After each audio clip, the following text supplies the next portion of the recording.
If you are someone who is planning on losing weight and you are a tea lover, you might want to substitute your black tea with green tea. Green tea is good when you want to lose weight. So instead of you taking black tea, you might want to substitute it for green tea. And when it comes to the sweetener, you might want to substitute sugar with honey.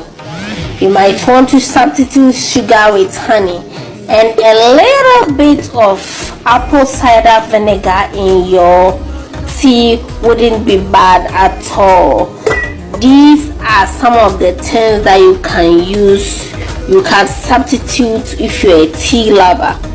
You substitute your black tea with your green tea, and then you might want to use honey instead of sugar, and then a little bit or one teaspoon of bragg apple cider wouldn't be bad at all. Thank you.